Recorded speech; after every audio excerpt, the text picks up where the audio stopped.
इस वक्त बड़ी खबर मिल रही है। राज्यसभा उपचुनाव की अधिसूचना जारी हो गई है। आज से नामांकन प्रक्रिया शुरू हो गई है। 21 अगस्त नामांकन की आखिरी तारीख है और अभी तक बीजेपी और कांग्रेस किसी ने भी प्रत्याशियों की घोषणा नहीं की है। 3 सितंबर को राज्यसभा चुनाव के लिए जरूरत पड़ने पर मतदान होगा और लग नहीं रहा कि कांग्रेस की तरफ से कोई उम्मीदवार खड़ा किया जाना चाहिए, क्योंकि विधानसभा में स्थिति स्पष्ट है, नंबर गेम्स क्लियर हैं और यहां अपना नुमाइंदा खड़ा करने का कांग्रेस को कोई फायदा होता हुआ दिखाई नहीं देगा। जहां तक है अभी जो दिख रहा है वो ये कि ये निर्विरोध चुनाव संपन्न हो सकता है विधानसभा की स्थिति को देखते हुए, और ऐसा ही होता हुआ दिखाई दे रहा है। हालांकि बीजेपी की तरफ से कौन होगा जिसका नाम अभी तक स्पष्ट नहीं हुआ है, लेकिन इस वक्त की बड़ी खबर यह है कि अधिसूचना जारी हो गई है राज्यसभा उपचुनाव की और 21 अगस्त तक नामांकन की तारीख रखी गई है। 3 सितंबर नामांकन के बाद में चुनाव की तारीख मुकर्रर की गई है अगर जरूरत पड़ी तो। लेकिन जो नंबर गेम्स हैं वो बिल्कुल क्लियर है और चूंकि एक ही सीट है तो फिर यहां किसी भी तरह का कोई कंपटीशन होता दिखाई नहीं दे रहा। अधिराज सिंह नरूका समाचार प्लस संवाददाता जुड़ गए हमारे साथ, जानकारी उनसे लेते हैं। अधिराज, नोटिफिकेशन जारी हो गया है और 3 तारीख को मतदान होगा अगर जरूरत पड़ी तो। देखिए, राज्यसभा की एक सीट पर उपचुनाव होना है और उसकी अधिसूचना आज से जारी हो गई है। नॉमिनेशन की जो प्रक्रिया है वो भी शुरू हो गई है।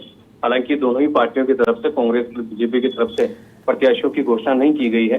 और बीजेपी की जहां तक बात की जाए, नंबर गेम आपने कहा, वो पूर्ण बहुमत बीजेपी के पास है। सीधे तौर पर ये सीट बीजेपी के खाते में जाती हुई दिखाई दे रही है, लेकिन फिर भी हो सकता है कि किसी रणनीति के तौर पर कांग्रेस अपना कैंडिडेट उतारे। ये देखने वाली बात होगी, क्योंकि 21 अगस्त तक नामांकन की प्रक्रिया है। आज से नॉमिनेशन का जो तारीख है वो आज से शुरू हो गई है और अब प्रत्याशी कांग्रेस उतारती है नहीं उतारती है देखने वाली बात होगी। अगर कांग्रेस कैंडिडेट नहीं उतारती है तो 21 अगस्त को नॉमिनेशन की आखिरी तारीख और 27 अगस्त को नामांकन वापसी का दिन है। अगर कांग्रेस कैंडिडेट नहीं उतारती है तो 27 तारीख को ही राज्यसभा का जो चुनाव है उसका राज्यसभा का उम्मीदवार तय हो जाएगा कि कौन विजेता होगा और सीधे तौर पर ही वो घोषित हो जाएगा। लेकिन कांग्रेस एक रणनीति के तौर पर सीधे बीजेपी को मौका नहीं देना चाहेगी और हो सकता है कि वो कैंडिडेट उतारे, ये देखने वाली बात होगी। फिलहाल बीजेपी में कैंडिडेट को लेकर, प्रत्याशी को लेकर मंथन शुरू हो गया है।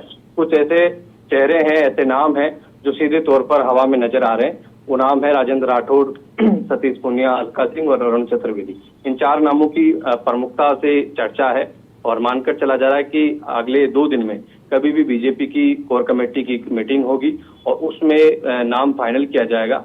और प्रस्ताव, जहां तक है बीजेपी की जो परंपरा है वो केंद्र पर छोड़ा जाएगा, केंद्र के नाम प्रस्ताव तैयार कराया जाएगा और वो प्रस्ताव दिल्ली भेजा जाएगा। उसके बाद में प्रत्याशी की घोषणा होगी और फिर कांग्रेस कैंडिडेट उतारती है नहीं उतारती है देखने वाली बात होगी। फिलहाल राज्यसभा उपचुनाव के लिए आज से नामांकन की प्रक्रिया शुरू हो गई है जो 21 अगस्त तक चलेगी और 27 को नामांकन वापसी है और उसके बाद में 3 सितंबर को मतदान होगा। अगर प्रत्याशी उतारती है कांग्रेस पार्टी तो ही मतदान की स्थिति आएगी, अन्यथा निर्विरोध चयन से माना जा रहा है। लेकिन ये सीट कांग्रेस की थी राहुल, केसी वेणुगोपाल राज्यसभा के सांसद थे, लेकिन एक गिफ्ट के तौर पर, सीधे तौर पर ये सीट बीजेपी को मिली है। इस चुनाव की दिक्कत नहीं आती, ये राज्यसभा का उपचुनाव हो रहा है क्योंकि केसी वेणुगोपाल सांसद चुने गए लोकसभा के। ऐसे में उन्होंने इससे इस्तीफा दिया है और अब परिस्थितियां बदल गई है। तब बीजेपी कांग्रेस की सरकार थी, कांग्रेस के पास संख्या बल ज्यादा था, अब बीजेपी की सरकार है और संख्या बल बीजेपी के पास है। तो ऐसे में ये सीट सीधे तौर पर बीजेपी के पास होगी। राजस्थान में राज्यसभा की 10 सीटें हैं, 5 कांग्रेस के पास है, 4 बीजेपी के पास है और इस उपचुनाव के बाद में और जिस हिसाब से संख्या बल है उसके हिसाब से 5-5 सीटें दोनों पार्टियों के पास हो जाएगी। जी बिल्कुल, बहुत शुक्रिया आपका अधिराज इस जानकारी के लिए। अधिराज सिंह नरूका समाचार प्लस संवाददाता, ये जानकारी हम तक पहुंचा रहे थे।